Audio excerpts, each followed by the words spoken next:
भाई अगर आपके घर में चूहे आ जाएंगे तो आप उन्हें कितने रुपए खर्च करके पकड़ेंगे? 100 रुपए, 50 रुपए? दवाई लेकर 15-20 रुपए वाली, 10 रुपए का कुछ और आइटम लेकर, या फिर बिल्कुल मुफ्त में एक छोटा सा रोटी का टुकड़ा जाल में लगा? यही करेंगे, नॉर्मली सभी लोग यही करते हैं अपने घरों में। लेकिन रेलवे ने कमाल कर दिया है। रेलवे ने एक चूहे को 41,000 रुपए में पकड़ा है। 41,000 रुपए, ध्यान रखिएगा, 41,000 रुपए में एक चूहा पकड़ा है रेलवे ने। अब रेलवे ने कौन सा चूहा पकड़ा आप सोच रहे हो? आपने अक्सर देखा होगा रेलवे स्टेशन पर पटरियों के आसपास चूहे होते हैं, वो ट्रेनों में घुस आते हैं, नुकसान करते हैं, सीट वीट भी काट देते हैं। इसीलिए नॉर्दर्न रेलवे यानी कि उत्तर रेलवे ने एक ठेका दिया है कंपनी को कि भाई हमारे यहाँ के जो चूहे बहुत सारे हो रहे हैं, इन चूहों को पकड़ना है आपको। तो उस कंपनी ने भाई ठेका भी ले लिया। 2020 के आसपास ये ठेका दिया गया और 2020 के आसपास जब ये ठेका दिया गया तो चूहों को पकड़ने की तैयारी शुरू की गई। 68 लाख रुपए खर्च करके कितने चूहे पकड़े पता है आपको? 168 चूहे। 168 चूहों को पकड़ने के लिए 68 लाख रुपए खर्च किए गए उत्तर रेलवे की तरफ से। अब आप सोचिए आपका टिकट महंगा क्यों हो रहा है? सोचिए, सोचते रहिए। हैरानी इस बात की है कि आखिर 41,000 रुपए में जो चूहा पकड़ने की तकनीक थी, ये कहाँ की तकनीक थी? क्या जो चूहा पकड़ने वाले थे अमेरिका से लाए गए थे? कोई अत्याधुनिक मशीन लाई गई थी? या फिर एक चूहे को पकड़ने के लिए 100-200 लोग लगाए गए थे जिनकी दिहाड़ी ही लगभग इतनी बैठ जाती है, 41,000 के आसपास? ये सवाल इसलिए बना हुआ है क्योंकि भाई उत्तर रेलवे ने आरटीआई के जवाब में ये बताया कि भाई उसने कैसे पिछले 3 साल में 168 चूहों को पकड़ा है, और 168 चूहों को जो उसने पकड़ा है वो कैसे पकड़ा है। 41,000 रुपये खर्च किया भाई उसने चूहों को पकड़ने के लिए, ताकि जो जनता है उसे दिक्कत ना हो, रेलवे का जो सरकारी नुकसान है वो ना हो। माफ कीजिएगा, मैं 68 लाख बता रहा हूं बार बार, वो 69 लाख है, यानी कि 70 लाख से 1 लाख कम। यह हैरानी वाली बात है कि लगभग 70 लाख रुपए में 168 चूहे पकड़े गए। उत्तर रेलवे के लखनऊ मंडल का यह पूरा कारनामा सामने आया है।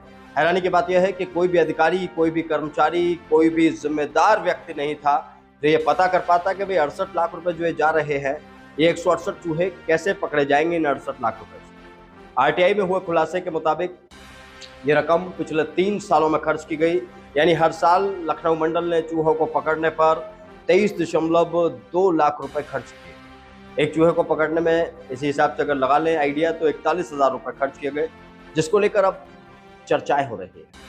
सवाल ये हो रहा है कि भाई रेलवे इतना बड़ा घोटाला कैसे कर रहा है? ये चूहा पकड़ने का ठेका सेंट्रल वेयर हाउसिंग कॉर्पोरेशन को दिया गया था। कंपनी ने चूहों को पकड़ने का ये पूरा ठेका लिया और अभियान चलाया, और इस अभियान में कंपनी ने 41,000 रुपए एक चूहे को पकड़ने पर खर्च किए, यानी कि सरकार से लिया। 3 साल के करीब 1095 दिन में अधिकारियों ने 168 चूहे पकड़े। मतलब ठेका कंपनी ने एक चूहा पकड़ने में 6.5 दिन का समय लगाया, और 6.5 दिन में 41,000 रुपए खर्च करके एक चूहा पकड़ा गया। अब ये खबर सुनकर आपको शर्म तो आ रही होगी भाई, सोच तो रहे होंगे जिस चूहे को पकड़ने के लिए हमें एक छोटा सा रोटी का टुकड़े का इस्तेमाल करना पड़ता है, उस चूहे को पकड़ने के लिए रेलवे को 41,000 रुपए खर्च करने पड़ रहे हैं। भाई हमें ही बुला लिया होता, हमारे देश के लोगों को ही रोजगार मिल गया होता। 68 लाख में बहुत सारे युवा हैं जो बेरोजगार हैं, जो परेशान है, भाई वो चूहे ही पकड़ लेते कम से कम जाकर। ये 68 लाख रुपए इधर उधर जाए तो न जाता किसी कंपनी में। अभी तो बहुत सारी खबरें हैं जो धीरे धीरे निकल कर सामने आएंगी। आरटीआई का जवाब आया सामने। अब इस मुद्दे से जुड़ी एक बहुत महत्वपूर्ण खबर आपको बताता हूं। आरटीआई का जवाब है ये, जिस आरटीआई का जवाब अब पीएमओ ने देना बंद कर दिया है। हमारे प्रधानमंत्री जी, जिनकी जिम्मेदारी ये है कि वो देश की जनता को एक एक चीज बताएं, उनकी तरफ से तो जब भी आरटीआई कोई लगती है तो कह दिया जाता है कि भाई हमारे पास इसकी जानकारी नहीं है, हमें नहीं पता जी। चाहे वो काले धन का मुद्दा हो, चाहे प्रधानमंत्री की डिग्री का मुद्दा हो, मना कर देता पीएमओ। लेकिन गनीमत यह रही कि भाई नॉर्दर्न रेलवे ने जवाब तो दिया, कम से कम एक कानून का उल्लंघन तो नहीं किया, जो आरटीआई उससे मांगी गई थी उसका सही जवाब दिया। लेकिन अब सोचनीय विषय यह है, 68-69 लाख रुपए ये कैसे खर्च किए गए और ये ठेका कैसे दिलवाया गया? इस पूरी पड़ताल को सोचने और समझने का विषय है। क्या देश में भ्रष्टाचार चरम पर है? क्या आप भी ये मानते हैं कि भ्रष्टाचार पहले से ज्यादा बढ़ गया है? और अगर आप ये मानते हैं तो कमेंट बॉक्स में हमें बताएं। आगे हम आपके लिए लेकर आएंगे एक और रिपोर्ट। नमस्कार।